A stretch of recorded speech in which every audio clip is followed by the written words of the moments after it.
আমাদের young generation, even আমরা নিজেরাও অনেকেই আছেন, দাম্পত্য সম্পর্কটার ভ্যালু এবং মূল্য তারা বুঝেন না, কারণ তাদের এখন খুব ভালো সময় যাচ্ছে।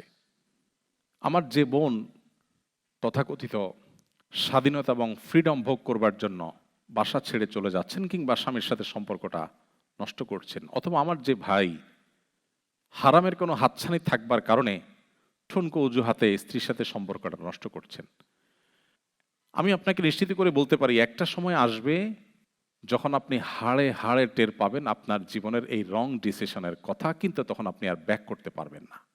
দেখুন, আমাদের কাছে শত সহস্র মানুষ দুঃখ গাথা নিয়ে আসে।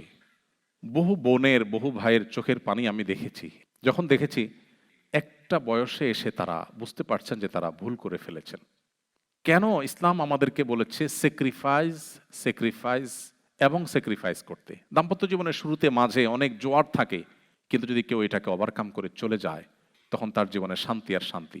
আমি আমার বোনদেরকে বলতে চাই, এবং সব সময় আমি বলি, সব জায়গায় বলার চেষ্টা করি, দেখুন, আমাদের দেশের প্রেক্ষাপটে নারীরা নানা কারণে নিগৃহীত।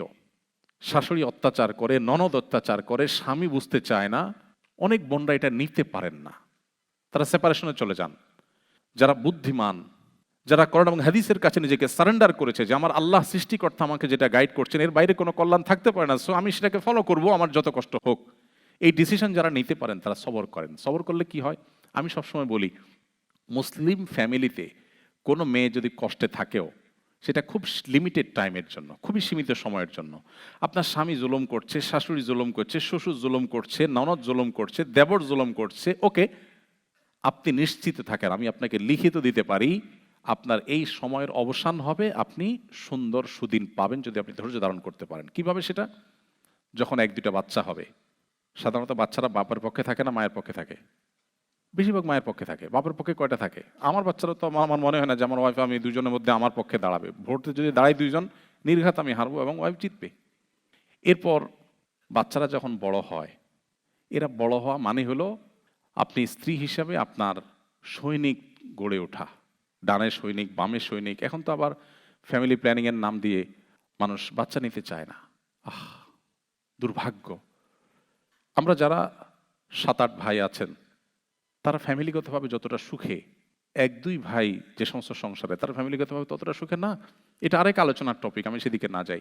আমি যেটি বলছিলাম যে একটা সময় ছেলে মেয়ে বড় হয়, তাদের ঘরে নাতিপুতি হয়, তখন কিন্তু ওই যে যে বুড়া সারা জীবন খ্যাস খ্যাস করছিল মহিলার সাথে, ওই বুড়ার কিন্তু কোনো বেল থাকে না। খেয়াল করছেন আপনারা কখনো? সারা জীবন যে বুড়াটা জ্বালাতন করছে, মানে ইয়াং বয়সে যখন বউরে জ্বালাতন করছে, এখন পাইক পেয়াদা, সৈনিক সামন্তর সব কার? মহিলার। পোলাপান যখন একটু বড় হতে থাকে তখন কিন্তু একদম বেয়াদব পুরুষ, যেটা স্ত্রীকে টর্চার করে যে পুরুষ, সেও কিন্তু সোজা হয়ে যায়, কারণ বইয়ের দিকে চোখ বড় করতে দেখে যে ছেলে মেয়ের সামনে এসে দাঁড়াইছে, শুধু চোখে চোখে তাকালেই আর কিছু লাগে না, হজম হয়ে যায়, সুইচের মতো সোজা হয়ে যায়। আর এগুলো যখন আর বড় হয়, এদের আবার যখন বাচ্চা কাচ্চা, তখন বুড়ির রাজত্ব আর রাজত্ব, তখন বুড়ির এমন রাজত্ব জমে যে বুড়া বেচারা বাসায় জায়গা পায় না, মসজিদে যায় বসে। মসজিদে মুয়াজ্জিন সাহেব বলে, চাচা বাসায় যাবেন না, দরজা আটকাবো।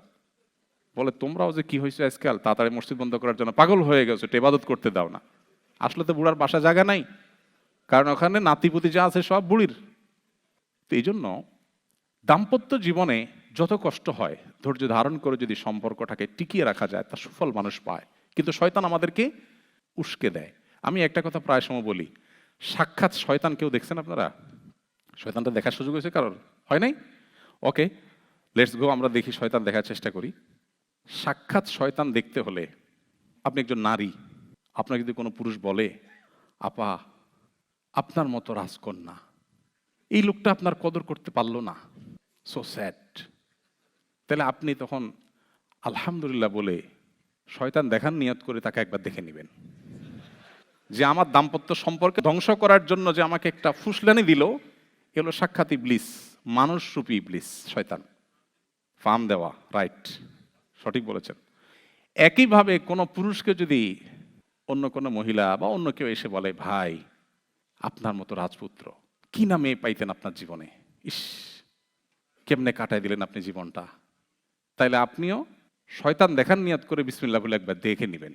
কারণ হলে হাদিসে আসছে নবী সাল্লাল্লাহু আলাইহি ওয়াসাল্লাম বলেছেন, কোনো অপরাধ, দেখেন নবী সাল্লাল্লাহু আলাইহি ওয়াসাল্লামের কথাগুলো খুব সাধারণ কোনো কথা না, সিগনিফিক্যান্ট ইন্ডিকেট আমাদেরকে করে।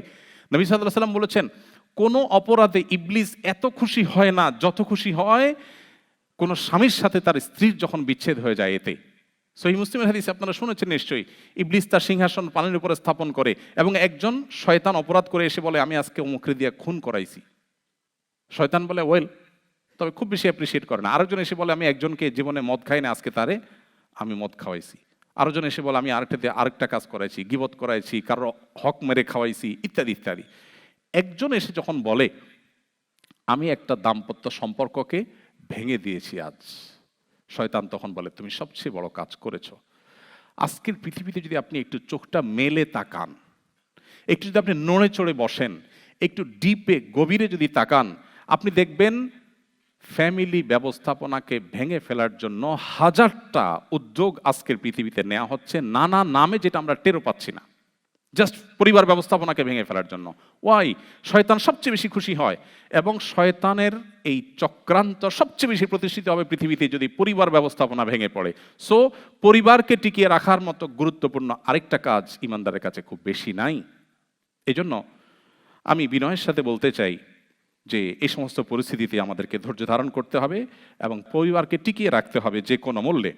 আমরা আজকাল সবাই খুব বেশি অতিরিক্ত স্বাধীনতা ভোগ করতে পছন্দ করি। স্বাধীনতা ভালো, কিন্তু ইসলাম বলে অতি স্বাধীনতা নয়। অতি স্বাধীনতা মানুষকে ধ্বংসের দিকে নিয়ে যায়।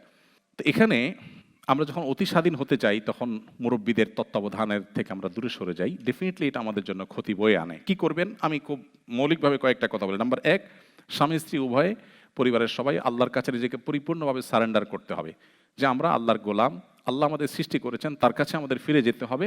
সো তার আদেশ নিষেধের সামনে আমাদের কোনো সে নাই, এবারে সবাই উভয় সম্মত হতে হবে।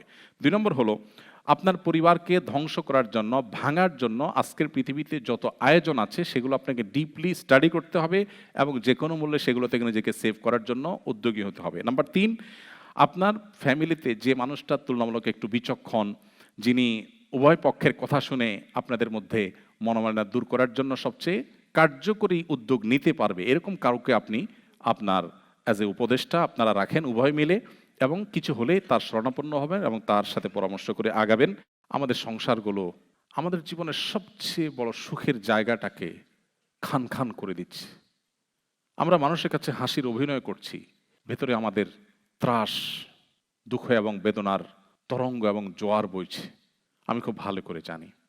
আসুন্নাহ ফাউন্ডেশন থেকে একটা ছোট্ট 16 পেজের একটা বই আমরা লিখেছি, ইনশাল্লাহ ইংলিশে অনুবাদ করে আমরা দেব, এবং আমাদের সমস্ত বইগুলো অনলাইনে পাওয়া যায়। আপনাদেরকে অনলাইনে আমরা দিলে আপনারা সফট কপি এখান থেকে পড়তে পারবেন। সে বইয়ের প্রতিপাদ্য হলো, সংসার বাঁচাও, দাম্পত্য সম্পর্কগুলোকে রক্ষা করো।